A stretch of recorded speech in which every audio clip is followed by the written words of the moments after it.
স্বপ্ন যোগে মেরাজ হলে এটা কখনো মুআজিজা হবে না, যেহেতু সশরীরেই হয়েছিল। এই জন্য পবিত্র কোরআনে মুআজিজা হিসেবে এই মেরাজকে স্বীকৃতি দেওয়া হয়েছে। যখন হযরত আবু বকর সিদ্দিক রাদিয়াল্লাহু তাআলা আনহুকে বলা হলো এই মেরাজের ঘটনা, তিনি বললেন, মুহাম্মদ রাসূলুল্লাহ সাল্লাল্লাহু আলাইহি ওয়াসাল্লাম যদি এই কথা বলে থাকেন, আমি বিনা সন্দেহে স্বীকৃতি দিচ্ছি তিনি মেরাজে গিয়েছিলেন। আজান দেওয়া হলো, ইমামতি কে করবেন? জিব্রাইল আমিন হাত ধরে আল্লাহর নবীকে মুসাল্লায় দাঁড় করায় দিলেন এবং জানালেন, সেই যে মসজিদে যারা উপস্থিত তারা হচ্ছে এই দুনিয়ার 1,24,000 পয়গম্বর আল্লাহ যাদেরকে প্রেরণ করেছিলেন, সবাই ওইখানে উপস্থিত। কি ইমামতি করলেন, নবী হয়ে গেলেন ইমামুল মুরসালিন।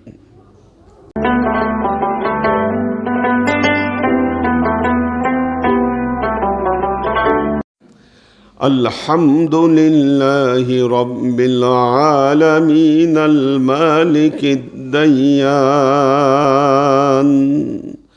আল্লাযী ফাদ্দালা জামানান আলা জামান কামা ফাদ্দালা মাকানান আলা মাকান ওয়া ইনসানান আলা ইনসান ফাসুবহানাল্লাযী জাআলা রাজাবান লিল ইসতিগফারি মিনাল যুনুব وسنا شعبانا لإصلاح العيوب وثلثهما رمضانا للتنوير القلوب وأخفى فيهما ليال لمواهب كرامته من الشروق إلى الغروب فنشهد أن لا إله إلا الله وحده لا شريك له ونشهد أن سيدنا وسندنا ونبينا محمدا صلى الله عليه وسلم فصلى الله تعالى عليه وعلى آله وأزواجه وذريته وأهل بيته وأحبابه وأصحابه الأجمعين إلى يوم القيامة. أما بعد عباد الله توبوا إلى الله وادخلوا في السلم كافة ولا تتبعوا خطوات الشيطان إنه لكم عدو مبين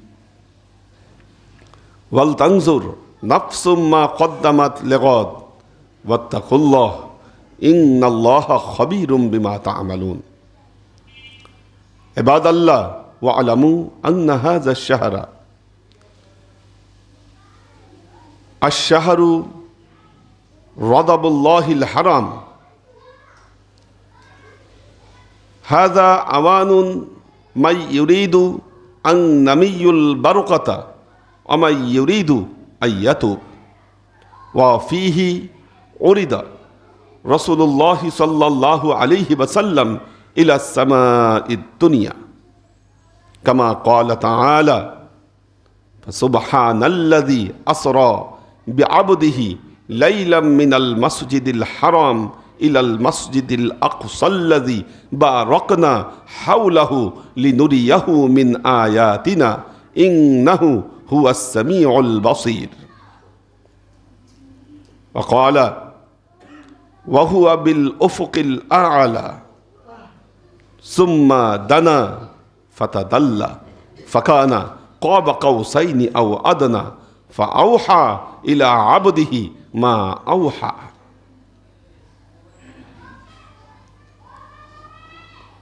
وقد روي قال رسول الله صلى الله عليه وسلم أعطي البراق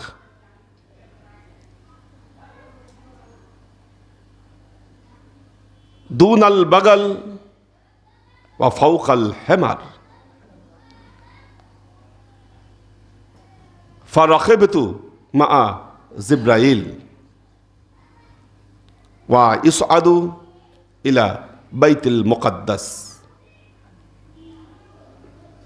وقال رسول الله صلى الله عليه وسلم إذا رجع من المعراج فقال رسول الله صلى الله عليه وسلم أنا قمت عند الحجر فجل الله تعالى لي بيت المقدس فأبين أن يريها وقال الله تعالى في كلامه المجيد وفرقانه الحميد والنجم إذا هوى ما ضل صاحبكم وما غوى وما ينطق عن الهوى إن هو إلا وحي يوحى উপস্থিত আল্লাহর আশেক ও সালেক বৃন্দ, সর্ববিধ উত্তম প্রশস্তি জ্ঞাপন করছি সে আল্লাহ পাকের নিমিত্তে, যিনি এই মহিমান্বিত রজব মাসে আল্লাহর নবীর জীবনের অত্যন্ত গুরুত্বপূর্ণ ঘটনা, আল্লাহর নবীর জীবনের সবচাইতে বড় মুঅজিজাগুলোর মধ্যে অন্যতম মুঅজিজা মেরাজের ঘটনা ঘটিয়েছিলেন। এই মেরাজ দুই ভাগে বিভক্ত। একটি হলো বাইতুল্লাহ থেকে বাইতুল মুকাদ্দাস পর্যন্ত পরিভ্রমণ, এই অংশকে বলা হয় আসরা। এর বর্ণনা এসেছে পবিত্র কোরআনের সূরা বনী ইসরাইলে। এবং আরেকটি হলো বাইতুল মুকাদ্দাস বা বাইতুল্লাহ থেকে 7 আসমান পার হয়ে কাবা কাউসাইনে আল্লাহর সাথে সাক্ষাৎ, ওহিলাভ, এই অংশকে বলা হয় মেরাজ। এই দুটো অংশে বিভক্ত। আল্লাহ তার নবীর জীবনে ৩৫০০ মুঅজিজা দিয়েছিলেন, কিন্তু এই মেরাজের ঘটনার মাধ্যমে আল্লাহর নবী সৈয়দুল মুরসালিন, ইমামুল মুরসালিন, সরদার দো আলম, এই উপাধিগুলোতে আল্লাহর নবী ভূষিত হয়েছিলেন। আর প্রমাণ হয়েছিল মেরাজের মাধ্যমে আল্লাহর নবী আসলে সকল পয়গম্বরের শ্রেষ্ঠ, সকল পয়গম্বরের ঊর্ধ্বে ওনার স্থান। এজন্যই তিনি আশরাফুল আম্বিয়া, ওনার চাইতে সম্মানিত আর কেউ নেই, এটি প্রমাণিত হয়েছিল মেরাজের মাধ্যমে।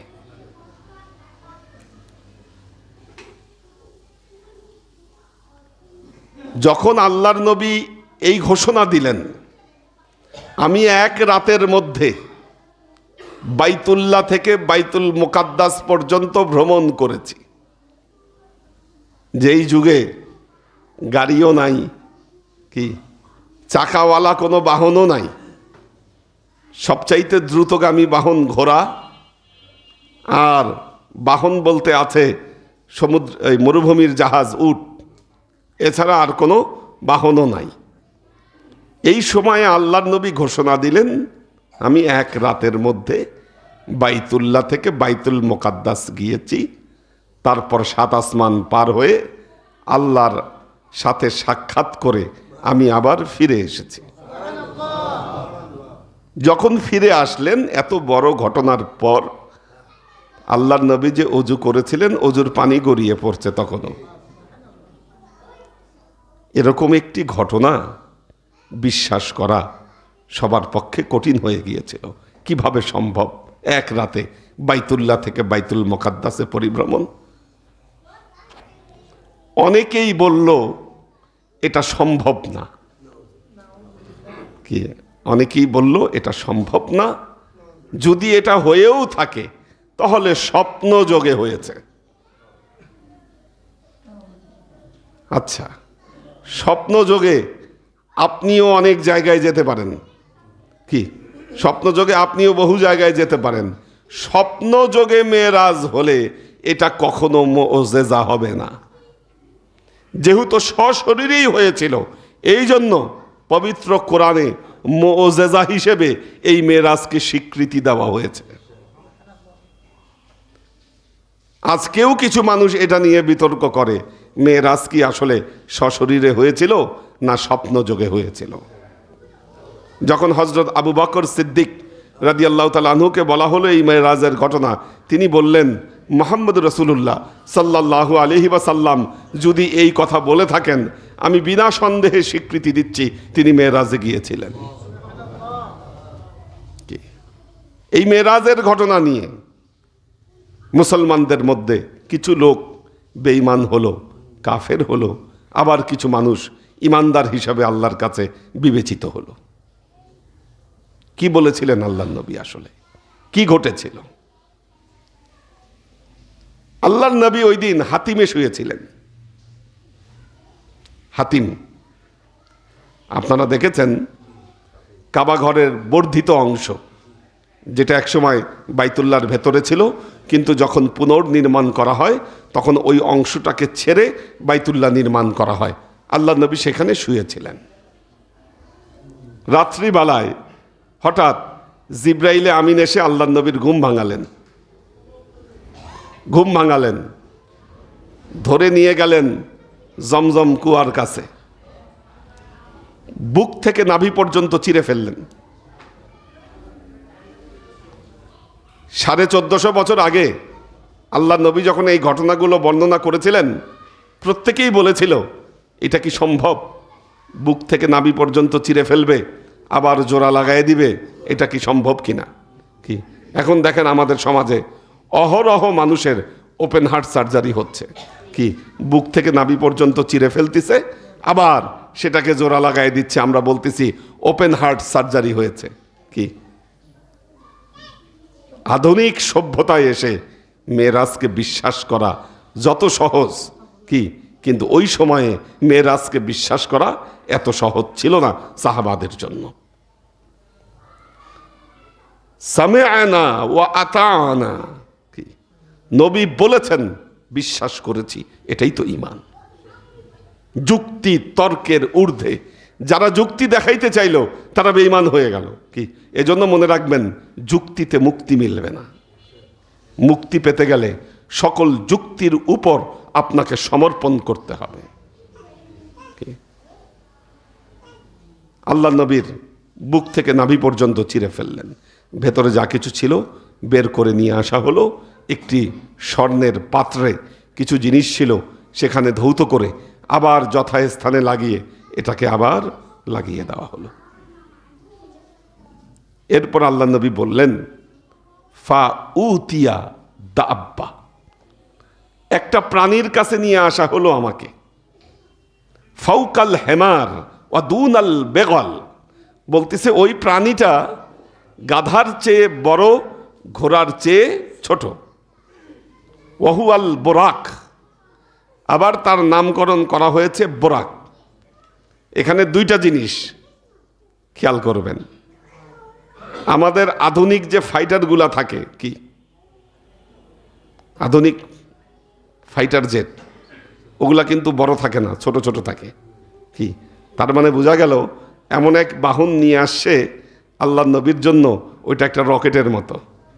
কি আবার ওইটার নাম হলো বোরাক। বোরাক শব্দের অর্থ হলো আলো, বিদ্যুৎ। কি ওই যে বিদ্যুতের যে চমকটা আসে, আলোর চমকটা আসে, ওইটার নাম হলো বোরাক। 1450 বছর আগে কেউ জানতো না পৃথিবীতে আলোর গতি সবচাইতে বেশি। আলোর গতি সবচাইতে বেশি এটা কেউ জানতো না। সেকেন্ডে 1,86,000 মাইল আলোর গতি। এখন আমাদের আধুনিক বিজ্ঞান যে আধুনিক দ্রুতগামী যান আবিষ্কার করেছে, যেটাকে সুপারসনিক বলে, সেটার গতিপথ হলো ঘন্টায় ঘন্টায় সেগুলোর গতিপথ 2000 মাইল সর্বোচ্চ গতি।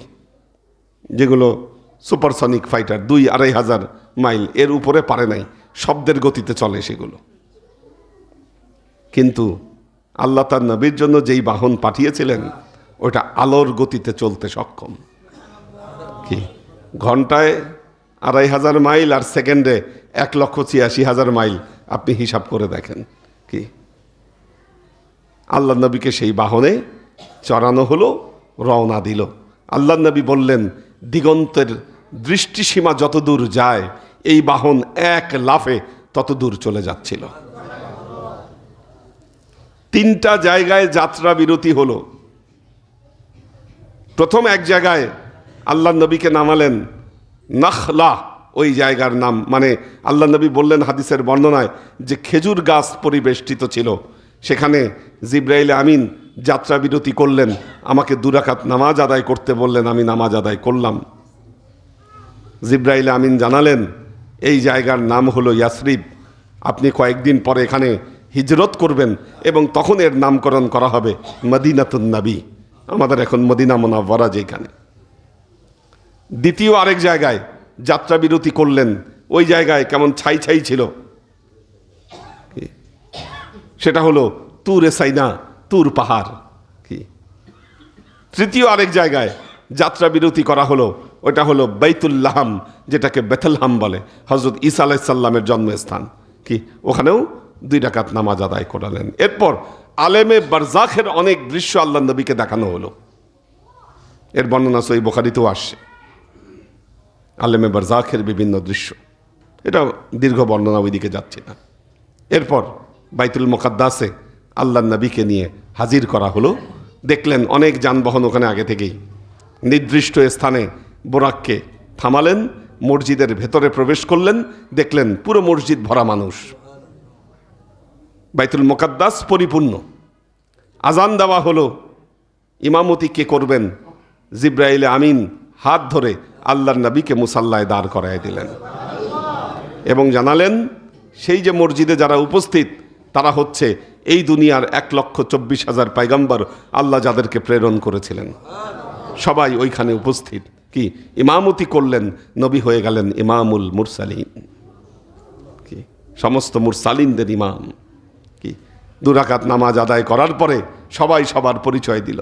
কি ওখানে হযরত ঈসা, মুসা, ইব্রাহিম আলাইহিস সালাম সবাই ওই জায়গায় উপস্থিত। সবাই তারা ভাব বিনিময় করলেন, পরিচয় বিনিময় করলেন। আল্লাহর নবীও তাদের উদ্দেশ্যে বক্তব্য দিলেন। সবাই আল্লাহর নবীকে বাহবা জানালেন তার কথা শুনে। নবীর সামনে 3টা পেয়ালা দেয়া হলো। একটা হলো আসাল, দুধের, একটা হলো মধু, শারাবান তাহুরা, আরেকটা হলো দুধ। আল্লাহর নবী দুধকে বেছে নিলেন। জিব্রাইল আমিন বললেন, আপনি ফিতরাতের ধর্মকে আপনি বেছে নিলেন। এই যে ঘটনা, বাইতুল্লাহ থেকে বাইতুল মুকাদ্দাস পর্যন্ত এই ঘটনা, এটাকে বলা হচ্ছে আসরা। এরপর ঊর্ধ্ব জগতে ভ্রমণ, আল্লাহ তৌফিক দিলে এই যে ঊর্ধ্ব জগতে ভ্রমণের ঘটনা, এটা পরবর্তী জুমায় ইনশাল্লাহ এটা নিয়ে আলোচনা করব। এরপর আলোচনা আছে এর তাত্ত্বিক আলোচনা, যে আসলে আমরা কোন দৃষ্টিতে নিব এই মেরাজকে, মেরাজ নিয়ে পৃথিবীতে কারা কি বলছে, আমাদের ঈমান, আমাদের আকীদা কোন দিকে যাবে এই মেরাজ নিয়ে। এটা গুরুত্বপূর্ণ ঘটনা আমাদের জন্য। আল্লাহ আমাদেরকে তৌফিক দান করুন। বারাকাল্লাহু লানা ওয়া লাকুম ফিল কুরআনিল আযীম ওয়া নাফা'আনা ওয়া ইয়্যাকুম লা আয়াত ওয়া যিকরিল হাকীম ইন্নাহু তাআলা জাওয়াদুন কারীমুম মালিকুন বাররাউফুর রহিম।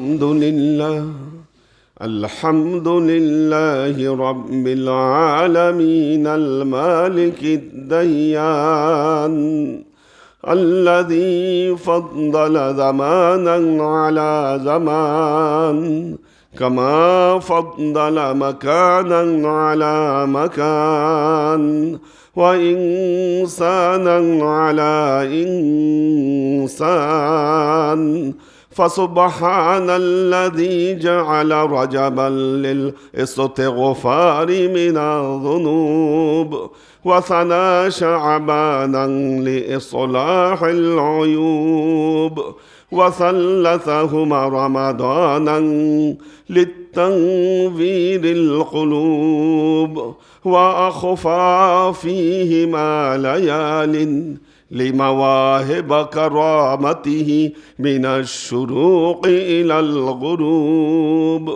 فنشهد أن لا إله إلا الله وحده لا شريك له ونشهد أن سيدنا وسندنا ونبينا محمدا صلى الله عليه وسلم فصلى الله تعالى عليه وعلى آله وأزواجه وذريته وأهل بيته وأحبابه وأصحابه الأجمعين إلى يوم القيام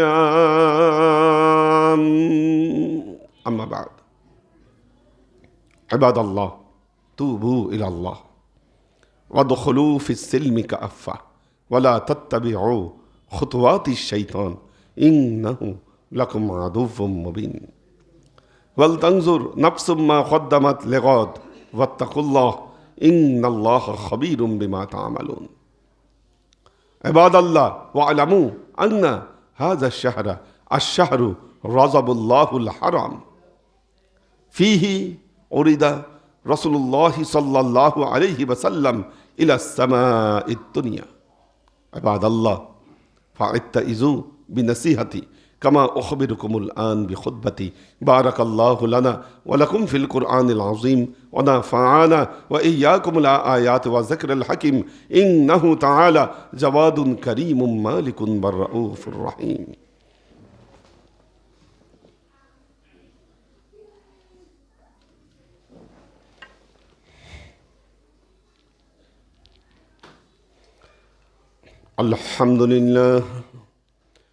الحمد لله نحمده ونستعينه ونستغفره ونؤمن به ونتوكل عليه ونعوذ بالله من شرور أنفسنا ومن سيئات أعمالنا من يهد الله فهو المهتدي ومن يضلل فلن تجد له وليا مرشدا فنشهد أن لا إله إلا الله وحده لا شريك له ونشهد أن سيدنا وسندنا ونبينا محمدا صلى الله عليه وسلم الذي أرسله الله بالحق بشيرا ونذيرا وداعيا إلى الله بإذنه وسراجا منيرا وقال تعالى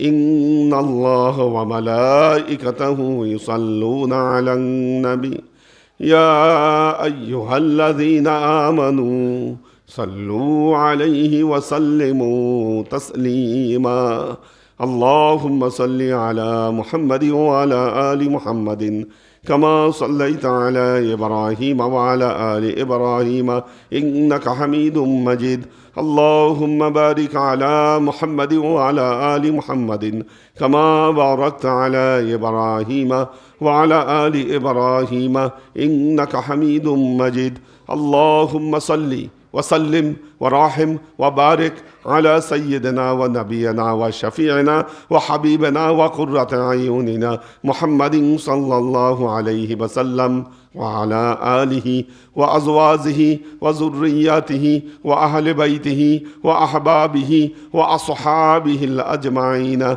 إلى يوم القيامة خصوصا على صاحب الصدق عامر المؤمنين أبي بكر الصديق رضي الله تعالى عنه وعلى صاحب العدل والإحسان عامر المؤمنين عمر بن الخطاب رضي الله تعالى عنه وعلى صاحب الحياء والإيقان عامر المؤمنين عثمان بن عفان رضي الله تعالى عنه وعلى صاحب العلم والحلم والعرفان عامر المؤمنين علي بن أبي طالب رضي الله تعالى عنه وعلى تمام العشرة المبشرات والتابعين المهديين اللهم اهد أئمة المسلمين إلى سنة رسول الله صلى الله عليه وسلم اللهم اغفر أئمة المسلمين مغفرة ظاهرة وباطنة اللهم أعز الإسلام والمسلمين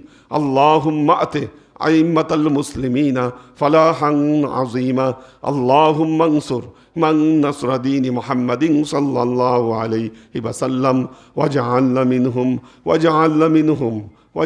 منهم وخذل من خذل دين محمد صلى الله عليه وسلم ولا تجعلنا منهم تعدلوا عباد الله رحمكم الله إن الله يأمركم بالعدل والإحسان وإيتاء ذي القربى وينهى عن الفحشاء والمنكر والبغي يعظكم لعلكم تذكرون فاذكروني أذكركم واشكروا لي ولا تكفرون